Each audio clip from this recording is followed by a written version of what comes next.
নমস্কার বন্ধুরা, আজ আমি বানাবো কচুর শাকের লাবড়া, যেটা খেতে অসম্ভব স্বাদের লাগে। ভাতের সাথে সাথে রুটি পরোটার সাথেও খাওয়া যায় এই লাবড়া। দেখো, লাবড়া তৈরি করতে লাগছে আমার লাউ, কুমড়ো, মিষ্টি আলু, মূলো, ডাঁটা আর মশলা লাগছে ফোড়নের জন্য তেজপাতা, শুকনো মরিচ ও পাঁচফোড়ন, দারচিনি ও এলাচি।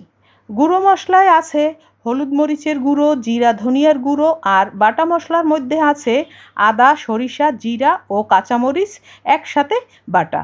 এবার চুলায় একটা কড়াই দিয়ে জল দিয়ে কচুর শাকটা ভাপিয়ে নিয়ে তুলে রাখবো। তারপরে একটা কড়াতে তেল দিয়ে ফোড়ন দিয়ে 2-3 সেকেন্ড ভেজে একে একে সব সবজিগুলো দিয়ে ভেজে নিয়ে গুঁড়ো মশলা দিয়েও ভেজে নেব 2-3 মিনিট।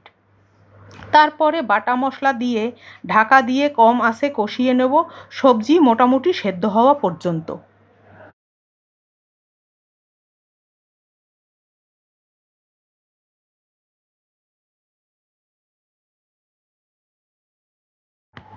সবজি 80% সেদ্ধ হলে দিয়ে দেব ভাপানো কচুর শাক। এবার ঢাকা দিয়ে রান্না করে নেব 5 থেকে 6 মিনিট কম আঁচে।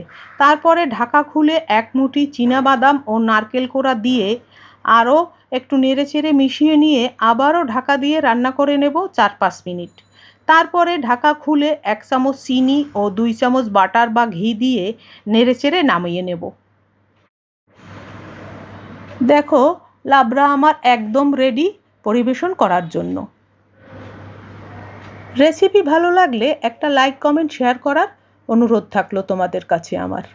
ধন্যবাদ সবাইকে।